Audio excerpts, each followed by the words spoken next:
저는 아까 앞 시간에 그 내용을 그 전제로 해두고 이제 제가 이제 새로운 어떤 그 명리의 접근법이라든지 해석법을 쭉 이렇게 논리적으로 정리도 해보고 또 관점도 이제 자꾸 제가 그 기존의 어떤 관점과 다른 관점들을 정리를 해드릴 테니까 하여튼 염두에 두신다면은 막 크게 무리는 없을 겁니다.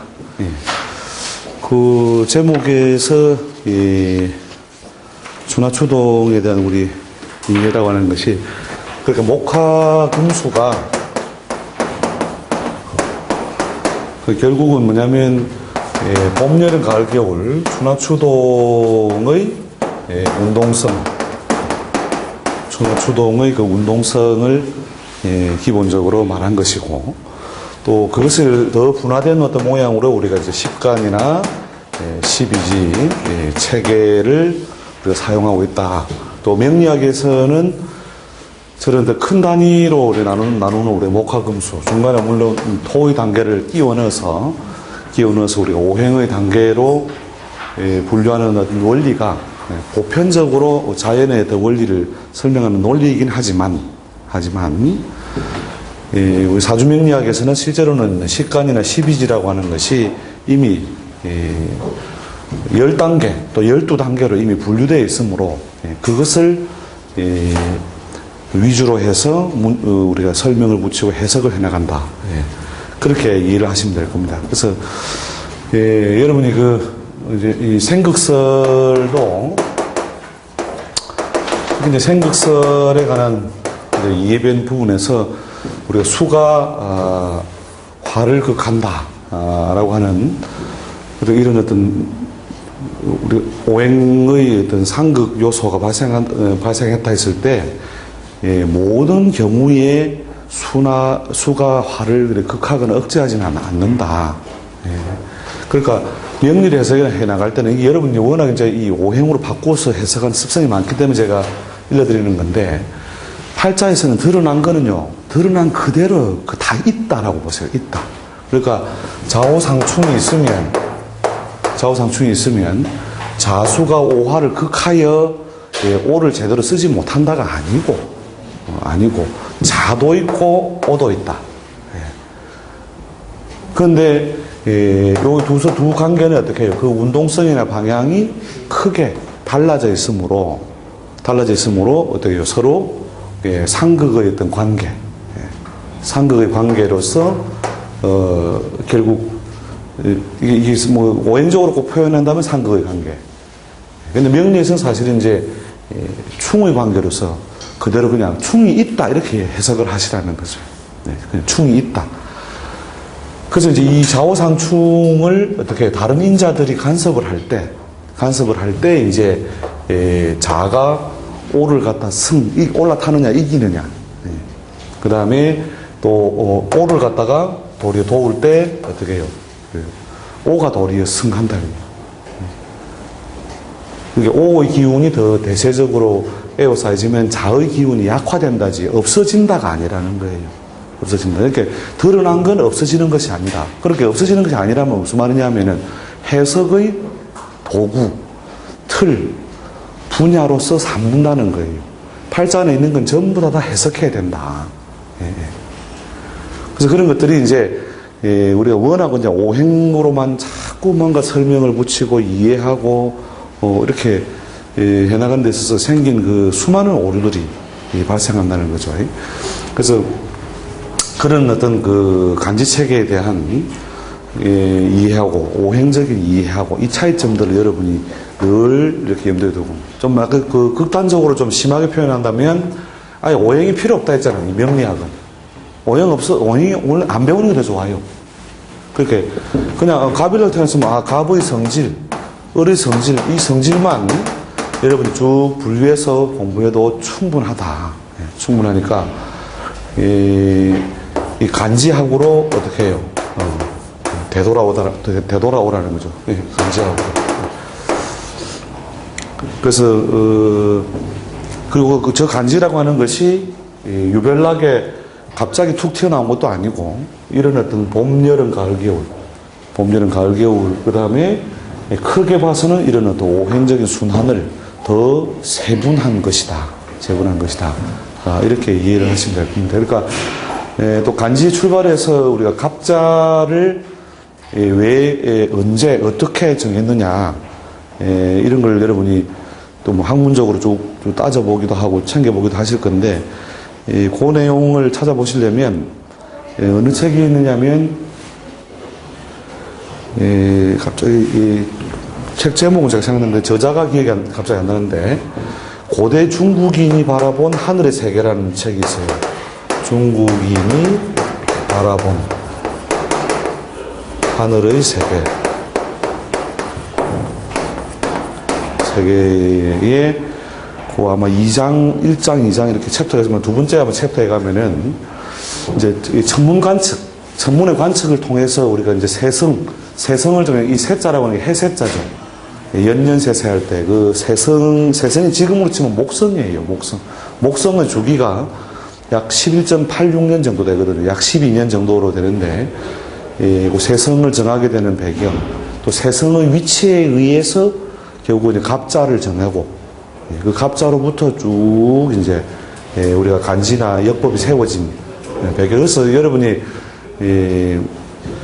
사주팔자를 이제 우리 공부를 하시려면 이 간지에 대한 이해로서 사실은 역법을 좀 공부할 필요가 있죠. 역법을. 그래서 역법에 관한 어떤 기원적인 것을 참조하시려면 이 고대 중국이 이문규 씨인가 봐요. 이문규. 서울대 천문학과 교수님인가 뭐 그럴 거예요. 이 책을 보시고. 안 그러면 이제 역법하고 아주 밀접한 간지의 구조를 찾아챙겨 보시려면 그 역법의 원리 분석이라는 책이 있습니다. 역법의 원리 분석. 근데 이거는 이은성 씨가 아마 쓴 걸로 기억하고 있는데 연세대 뭐 이분도 아마 천문학과 교수님인지 그럴 겁니다. 한번 여러분이 책 제목은 뚜렷하고 제가 저자명은 조금 기억이 조금 들어줬으니까. 이 내용을 보시면 이제 간지하고 달력이 이렇게 생겨서 나왔구나. 간지하고 달력이 이렇게 생겨 나왔기 때문에 사람이 우리 지구가 태양의 궤도를 돌아갈 때, 그 다음에 나머지 그 목성의 위치. 그래서 그 전체 운동 속에서 결국은 어떤 기운을 품해, 이렇게 즉 받아들여서 결국은 만들어졌느냐, 태어났느냐, 이런 것을 기준으로 해서 결국 그 해석을 붙여나가는 것이구나. 이제 그 기본적인 어떤 원리나 개념을 여러분들이 정리를 할 수 있으니까, 뭐 이 책은 내용을 다 보시라는 게 아니고, 이 공부에 관련된 그 연결고리가 되는 그 챕터가 있으니까, 그 챕터를 여러분들이 좀 따서 참조를 해가지고, 그래도 우리가 제도권에서 그래도 좀 그래도 공부를 했다 이러면, 선생님 이러면서 왜 이게 갑자을축이 이날로 정해졌을까요? 이러면, 그런 정도는 우리가 좀, 이게 전체 운동에서 목성의 그 위치가 어디에 이르렀을 때를 우리가 갑으로 정하고, 그때부터 간지를 갖다가 배속해서 써왔다. 뭐 입춘의 위치야 여러분 다 아시잖아요. 그죠? 입춘의 위치야 24절기야 전체 운동을 다 끊어가지고 사용하는 거니까. 실제 사주는 뭐냐면 양력을 쓰는 것도 아니고 음력을 쓰는 것도 아니고 실제로는 절기력이죠. 절기력. 그 절기력이라는 것이 결국 태양과 지구의 어떤 그 행성 운동에서 결국 위치와 구간을 정해가지고 그 절기에 적용을 받는 거니까. 그런데 이제 그 원리를 제가 왜 알아야 되느냐?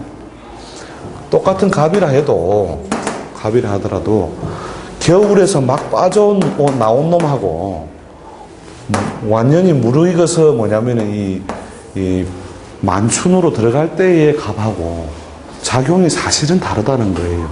여러분이 그 대운 해석을 할 때도 인월이라 하더라도 어떻게 해요?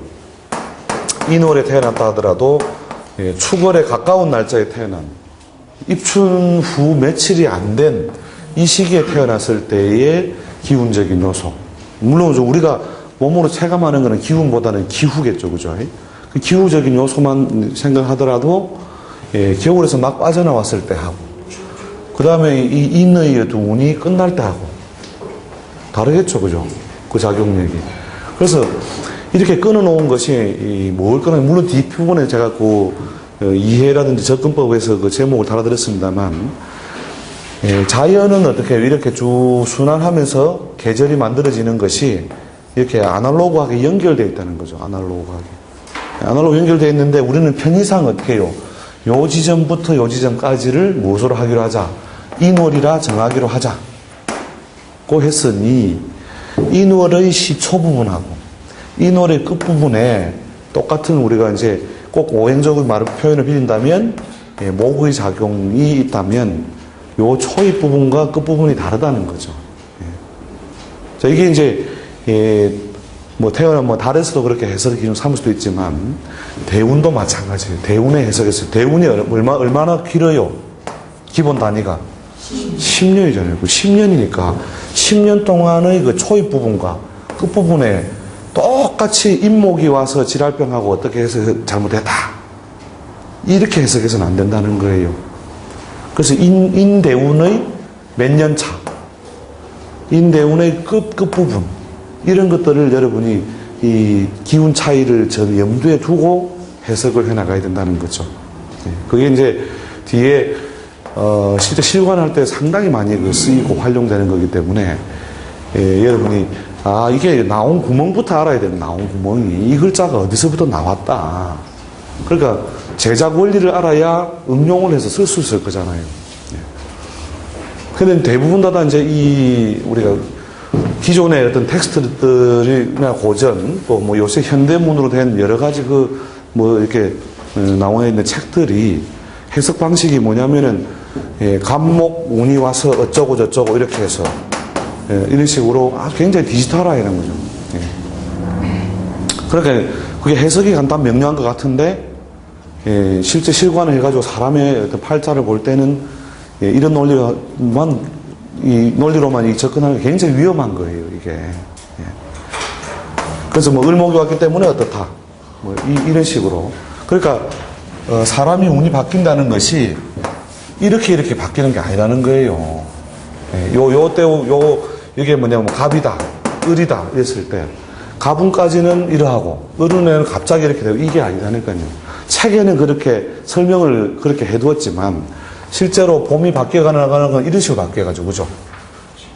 요걸 여러분이 염두에 두셔야 된다는 거죠. 염두에 두시고, 어느 지점, 어느 정도의 영향력을 받겠구나.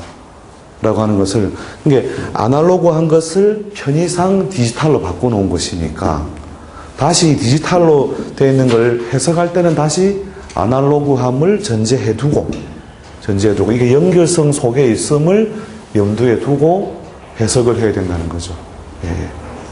그래서 이제 이런 기본들을 많이 이렇게 놓치면서 시작을 하고 있거든요. 그러니까 포괄적으로 우리가 큰 개념을 잡았는데 이게 사실은 자연학이라는 거죠. 자연학. 즉 자연의 운동을 보고 어떻게 했다. 우리가 사람의 손으로서 인위적으로 이렇게 구별지어 놓은 것이다. 크게는 봄, 여름, 가을, 겨울 사분법. 사시오행이잖아요. 그죠? 좀 더 쪼갠다면 5단계 오행으로. 편의상 우리가 쪼개놓은 거예요. 그래서 이제 그런 것들을 여러분이 이제 염두에 두고 그 해석의 수단을 또 해석의 방법을 취해야 된다는 거죠. 그래서 이제 역학 공부는 저도 물론 뭐 클래식도 보고 뭐 온갖 그 책들을 쭉 뒤져봤지만 그렇지만 결국은 자연의 원리를 수시로 궁리를 하라는 거죠. 자연의 원리를 궁리를 하니까 옛 사람들이 본 건 뭐냐? 이 문자를 만들기 전에 뭐부터 봤다? 문자를 만들기 전에 이 자연부터 보고 그 자연을 보고 그걸 갖다가 이렇게 그 문자로 옮겨왔다는 거죠. 문자로 옮겨오니까 결국 이 문자를 되돌려서 우리가 현실로 해석을 해 나갈 때는 요 과정을 전제해 두고 해석을 해 나가야 된다는 거죠. 그래서 이제 우리 겨울이 왔을 때 화가 완전히 없어지느냐. 그게 아니다는 거죠, 그게. 근데 이제 이렇게 디지털화를 하면 수운이 오면 수만 있는 줄 알아요. 수운이 오면. 그게 아니다 말이에요. 그러니까 밤이 되면 태양은 어디에 가 있어요? 반대편에 가 있잖아요. 그래서 즉 수문 형태로 존재한다라고 하는 거예요. 수문 형태로. 예. 자연에는 이미 다 이런 어떤 운동성이 활발한 어떤 기운들이 드러났다가 수그렸다가 드러났다가 그게 소위 크게 말해 음양으로 말하면 소장성세죠. 소장성세고 그 다음에 오행으로 치면 왕상휴수가 될 것이고 그죠? 예. 그래서 어디엔가 존재하고 있는 거예요. 어디엔가. 예. 그래서 여러분이 해석을 할 때 우리가 그 격용론적으로 이렇게 해석을 하면 드러난 기운끼리만 어떻게 대조시켜서 보는데 그게 아니고 요 이면에는 어떤 작용이 이루어져 있다. 어떤 기운이 흐르고 있다. 이걸 동시에 보려면 뭘 관찰하듯이 자연을 관찰하듯이 이 팔자를 갖다가 이렇게 관찰하는 훈련을 자꾸 할 필요가 있다는 것이죠. 그러니까 여러분이 뒤에 이제 오류에 이제 빠지는 쉬운 게 이게 쥐자자죠. 이 쥐자자는 우리가 지장간에 뭘 배워요? 뭐가 들었다고 배워요? 임하고 개가 들었다고 배우죠. 근데 취상 그러니까 어떤 운동이나 경향성이 임이라고 하는 것은 뭐예요? 해에서 넘어온 여기로서 그죠? 해에서 넘어온 여기로서 요 구간 안에 작용하고 있고 그 다음에 개는 자의 그 원래의 성질을 그대로 이렇게 드러내서 가지고 있는 것으로 해석하는데 소위 그 자상 이게 뭐냐면 자상이라는 자상 이 자라고 하는 것이 모든 것이 웅크러들어서 씨앗 상태로 되돌아가 있는 거잖아요. 씨앗 상태. 그래서 보통 뭐 오미자, 구기자, 뭐 우리 한방에서 양명에서 씨앗은 전부 자를 붙이죠, 그죠? 예. 근데 요 자 안에 정말로 물만 들었냐? 그게 아니라는 거죠. 실제 사물이나 현상에서는 뭐예요? 이게 소위 우리 자궁이라고 하는 것은 모든 것을 배태시켜서 나오는 바탕이단 말이에요, 이게. 그런데 어떤 외부의 어떤 그 흐름이나 기운이 뭐냐요? 자상을 취하게 해서 다 웅크려서 이렇게 함축되어 있는 거라는 거예요, 웅크려서. 예. 그래서 그게 대체로 임이나 개의 성질이 많이 드러나는 것을 보는 것이지, 그 자체의 이 천간에, 지장간 같은 걸 우리가 바꿨을 때 임이나 개만 무조건 있는 걸로 생각하면 안 된다는 거예요. 예. 인계만 있는 게 아니고, 이 자에서 만물이 뭐냐면 다시 다 태어나는 어떤 인자를 숨겨놓고 있다. 예. 그래서 이렇게, 여러분이 그, 가불병정, 그 다음에 자축인묘라고 하는 것의 그 글자의 의미를 여러분이 자세하게 여러분이 새겨둘 필요가 있다는 거죠. 그래서 요 글자에 대한 어떤 이해를 확장시킬 필요가 있다. 확장시키면 소위 이제 이걸 이제 사물에도 많이 집어넣는 게 소위 물상이죠, 물상. 물상으로 이렇게 바꿔서 이제 그런 성질이 드러난 사물로 이렇게 바꿔서 쓰는 게 주로 물상론인데, 그래서 물상으로 바꾸는 것도 뭐냐면 요런 키워드를 갖다가 운동, 그러니까 운동이나 경향성으로 여러분이 그 정리를 해두고 이해를 해나가야 된다 하는 것이죠. 그래서 이제 처음에 이런 측면의 어떤 그거를 어떻게 좀 텍스트 같은 걸 통해서 좀 보셨나요? 어떤가요? 요즘 나온 텍스트들은 저런 이야기가 좀 들어있나요? 그런 내용들이.